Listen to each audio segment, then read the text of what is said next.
कि हमारे दिए हुए वो सारे तोहफे और वो अंगूठी। रिश्ते तो ऐसे ही बनते हैं ना साकेत जी।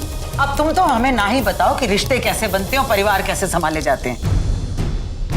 अरे तुम लोगों ने तो पहली रस्म में ही अपना असली रंग दिखा दिया। आगे चलकर हमें पता नहीं क्या क्या देखना पड़ेगा। पूरी की पूरी फैमिली चीटर है तुम्हारी, चीटर।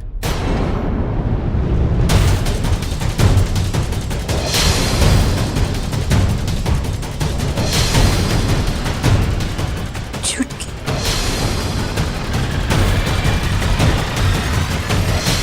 अरे देविका, छुटकी तू यहाँ क्या कर रही? मैंने तुझे जाके आराम करने के लिए कहा था ना। वो छुटकी, दरअसल हम सब ना आगे के सारे फंक्शंस के बारे में प्लान कर रहे थे। उधर यहाँ तेरी कोई जरूरत नहीं है, तू जाके आराम कर। जा। तुम झूठ क्यों बोल रही हो? शर्म आती है सच्चाई कहने में? इसे भी तो पता होना चाहिए कि इसके परिवार की हरकतें क्या हैं। क्यों लड़की, तुझे पता नहीं है या तू भी इसमें शामिल है?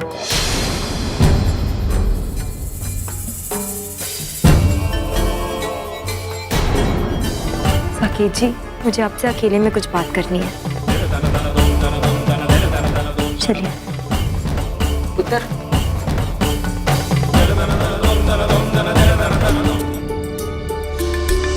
बोलो। साकेत जी, आपकी माँ इतना सब कुछ सुना रही हैं। आप कुछ बोल नहीं सकते थे? उन्हें रोक नहीं सकते थे? मेरे परिवार वालों का इतना अपमान हो रहा है और आप खामोश खड़े थे। चाहे जो भी प्रॉब्लम हो उसे आराम से बैठ के सॉल्व किया जा सकता है ना। बड़ों के मामले में छोटे दखल नहीं देते। तुम्हारी दादी और मेरी माँ को आपस में बात करने दो, तुम बीच में मत पड़ो। ये बात आप कह रहे हैं? साकेत जी, वो मेरे परिवार वाले हैं, मेरे अपने हैं, और आप मेरे होने वाले पति हैं। अगर आप उनके बारे में नहीं सोचेंगे तो कौन सोचेगा? बात लेन देन की है और बात जिस कायदे से होनी चाहिए उसे वैसे ही होनी चाहिए। लेन देन? कौन सी लेन देन की बात है साकेत जी? शादी में लेना देना सिर्फ और सिर्फ दिलों का होता है। रिश्ते दिल से जुड़ जाते हैं, और जब रिश्ते दिल से जुड़ जाते हैं तो और कोई चीज मायने नहीं रखती। मायने रखती है, और बात सिर्फ लेन देन की नहीं है, असूलों की है। धोखा किया तुम लोगों ने। शादी से दो परिवार जुड़ते हैं, और अगर किसी बात की खटास हो तो आपस में बैठ के सुलझाते हैं उससे। तुम इसमें मत पड़ो, उन्हें आपस में बात करने दो। और अगर किसी ने गलती की है तो उसे माफी मांगनी होगी। साकेत जी, आपके तो बड़े चर्चे सुने थे सावित्री जी, आज देख भी लिया मैंने। उत्तर, की कह रही थी कुड़ी? कुछ नहीं मां, आप सबकी खामोशी और झुकी हुई नजर इस साफ साफ बयान करती है कि आप सब ने हमारे साथ धोखा किया। मेरी माँ जो भी कह रही है सच कह रही है। जानबूझकर आपने मुझे वो सेकंड हैंड अंगूठी दी। अरे मेरे रुतबे के बारे में एक बार सोच लिया होता आप लोगों ने। क्या सोचा था? किसी और के इस्तेमाल की हुई अंगूठी मैं पहनूंगा? अरे एक बार मुझसे मांग लिया होता, मैं खुद अंगूठी लाके देता तुम सबको। यार ये क्या हो गया? देविका के परिवार की मदद करने के लिए मैंने अपनी अंगूठी दी थी, लेकिन मेरी इस हेल्प ने आज इन सबको बेइज्जत कर दिया। मेरी माँ सच कह रही है, मैंने आपसे कोई डिमांड नहीं की, यही मेरी गलती है। इतना सब कुछ करने के बाद आपने क्या किया? बस साकेत जी, आप बहुत बोल चुके हैं, प्लीज और मत बोलिए। आप बिना सच को जाने इस परिवार पर ऐसे कैसे इल्जाम लगा सकते हैं? मैं बेवजह इल्जाम नहीं लगा रहा हूं, सबूत है मेरे पास। तुम्हारी अपनी माँ ने मुझे बताई अंगूठी तुम्हारी है। देखो, इस अंगूठी के अंदर वो निशान है और बनवाई की तारीख भी है, देख लो। ये तुम्हारी अंगूठी है ना? साकेत जी, मुझे नहीं मालूम ये अंगूठी यहाँ पर कैसे आई। मैंने ये अंगूठी गिरवी रखी थी क्योंकि आपके दिए कॉन्ट्रैक्ट पर खर्चा करने के लिए मुझे पैसों की जरूरत थी। चलो मान लिया तुम्हारी माँ झूठ बोल रही है, और अगर सच बोल रही है तो ये अंगूठी कहां से आई? अरे सीधी सी बात है, जहां तुमने ये अंगूठी गिरवी रखी थी वहीं से इन्होंने सस्ते में खरीदी है। इन लोगों ने मेरे साथ चीटिंग की है। तुम्हारी गिरवी रखी अंगूठी मुझे पहना दी, सेकेंड हैंड।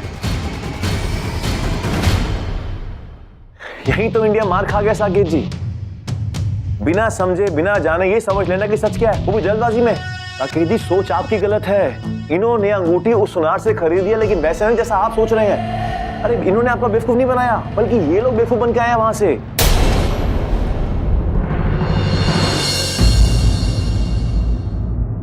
तुम्हारे बोलने का मतलब क्या है? सीधी सी बात है, अभी जितना मैं इस परिवार को जानता हूँ, ये लोग आपसे ऐसा कर ही नहीं सकते, धोखा दे ही नहीं सकते आपको। साफ साफ दिखाई दे रहा है साकेत जी, करतूत तो सुनार की है। ये लोग तो नई अंगूठी मांगने गए थे, बट उस सुनार ने इसी अंगूठी को पॉलिश कर नया बनाकर इनको बेच दी, और गिरवी रखने पर आधी कीमत उसने मुझे दी कर्जे के तौर पर। और जब ये लोग वहां पर अंगूठी लेने के लिए पहुंचे तो उसने इसी अंगूठी को नया बनाकर इनको बेच दी, वो भी डबल दाम में। तो करतूत उस सुनार की है, इनकी गलती नहीं है। और आप बिना साकेत जी, बिना सोचे समझे इतना भला बुरा बोल दिया इस परिवार को। अरे सिक्के के दो पहलू होते हैं साकेत जी, और कभी कभी आंखों देखी बातें सच नहीं होती, झूठी होती हैं। अगर ऐसी बात है तो सोनार की दुकान बंद करा दूंगा, बैंड बजा दूंगा उसकी मैं। अरे वो तो आप करोगे ही, लेकिन सबसे पहले सुबह जाके मैं उसकी खबर लूंगा कि उसने ऐसा किया क्यों। मैं खुद आऊंगा तुम्हारे साथ। बिल्कुल सही, हम सब में जाके बैंड बजाएंगे उसकी। श्वेता, मैं बाहर हूं।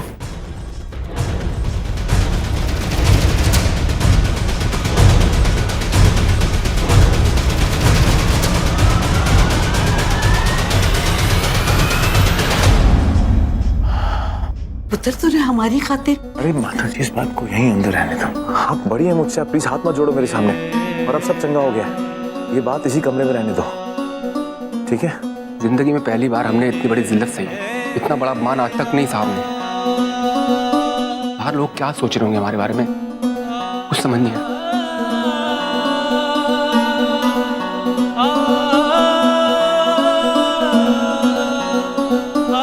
चुटकी, अब सब ठीक है, तूने सुन लिया ना? चल थोड़ी देर आराम कर ले, चल। साकेत जी, थैंक्स रवि, तुम सही वक्त पे आ गए, वरना मेहमानों के सामने। मामला अभी ठीक नहीं हुआ साकेत जी। मतलब ये कि मेरे हिसाब से आपको देविका के परिवार से माफी मांगनी चाहिए। क्यों? क्योंकि इस परिवार की लड़की आपने पसंद की है, तो उस हिसाब से ये परिवार आपका भी परिवार हुआ ना, हुआ कि नहीं? एक बात बताइए, क्या ये सच नहीं कि इस शादी की जल्दी आपको थी? तो देविका के परिवार ने आपके हिसाब से वो सब कुछ किया जो आप चाहते थे, वो भी कम वक्त में। लेकिन आपने इस परिवार की अच्छाई को अनदेखा करके उनको इतना सुनाया, उनका इतना अपमान किया सबके सामने। क्या वो ठीक है? हाँ, सुना ही मैंने। गलत क्या मैंने? सच्चाई ये है कि मुझे सेकंड हैंड चीज दी गई है, और अगर मेरी जगह पे कोई और होता ना, उसे भी गुस्सा आता, और मैं सॉरी बोलूं। क्या फर्क पड़ता है अंगूठी पुरानी है नहीं, सोने की है चांदी की, वजनदार है हल्की? सगाई की खुशी के सामने ये चीज बहुत छोटी है, बहुत छोटी। और मुझे तो ये समझ में नहीं आता कि आप रिश्ता लड़की के साथ बना रहे हैं या फिर अंगूठी के साथ। कभी धर्म के नाम पर, कभी भगवान के नाम पर, तो कभी रीति रिवाजों की दुहाई देकर बड़े बुजुर्गों ने लेन देन का चक्कर शुरू किया। इसका मतलब ये नहीं कि उनकी कही हुई बात पत्थर की लकीर होगी। लड़की वाले ये सोचकर शर्मिंदगी महसूस करते हैं कि वो ज्यादा कुछ कर ही नहीं पाए, और लड़के वाले ये सोचकर प्राउड फील करते हैं कि वाह, उनको शादी में कितना कुछ मिला। शादी तोल मोल और शर्तों पर नहीं की जाती। शादी एक ऐसा अनमोल रिश्ता होता है साकेत जी, जो दो लोगों और दो परिवारों के बीच में जिंदगी भर के लिए बनता है। प्यार और विश्वास पर टिकते हैं। सालों तक अपनी बेटी को जिगर का टुकड़ा मानकर, ताल पोस कर प्यार से बड़ा करते हैं, और आज आपके हाथों में सौंप रहे हैं ये सोचकर कि आप भी उसको उतने ही प्यार के साथ रखेंगे। इससे बड़ा गिफ्ट और क्या हो सकता है साकेत जी? मैंने कोई रस्म नहीं माना, हर एक चीज की मांग नहीं की मैंने, उल्टा दिया है मैंने। सगाई की रस्म में अंगूठी बहुत छोटी चीज होती है, और उसमें लापरवाही। और तुम कह रहे हो कि मैं जाके सॉरी बोलूं? मैं सॉरी वॉरी नहीं बोलने वाला। इसका मतलब यह है कि आपके लिए सगाई की अंगूठी ज्यादा इंपॉर्टेंट है आपके दिल की फीलिंग से, इतनी ज्यादा इंपॉर्टेंट कि आप उसके लिए किसी का भी दिल तोड़ सकते हो, किसी का भी। एक लड़की पूरे विश्वास के साथ अपनी पूरी जिंदगी आपके हाथों में सौंप रही है, और उस लड़की का परिवार अपने जिगर के टुकड़े को आपके हाथों में सौंप रहा है, इस उम्मीद के साथ कि आप उसको उतना ही खुश रखेंगे जितना उन्होंने रखा। लेकिन नहीं, आपको अपनी ईगो ज्यादा प्यारी है। आप अपनी ईगो को सेटिस्फाई करना चाहते हो, उनको नीचा दिखाकर, अपने आप को बड़ा साबित करना चाहते हो, उनको नीचा दिखाकर। I am really sorry Saket ji, मेरे हिसाब से तो आप देविका को प्यार ही नहीं करते। अरे आपको तो पता ही नहीं प्यार होता क्या है। अरे आपने एक बार भी नहीं सोचा कि जब देविका को इन सब के बारे में मालूम होगा तो उसके दिल पर क्या गुजरेगी, क्या सा फील करेगी वो? आपको तो फिक्र है सिर्फ इस अंगूठी की, वो पुरानी है नहीं, सोने की है चांदी की। मुझे ये बात कहते हुए बहुत दुख हो रहा है साकेत जी, लेकिन कहूंगा जरूर, और मैं माफी चाहता हूँ आपसे कि आप इस परिवार में शादी करने के लायक ही नहीं हो। माफी चाहता हूँ मैं आपसे। सुनो, मैं जाके सॉरी बोलूंगा, और सिर्फ इसलिए क्योंकि मैं देविका से प्यार करता हूं, वरना मैंने आज तक किसी को सॉरी नहीं बोला।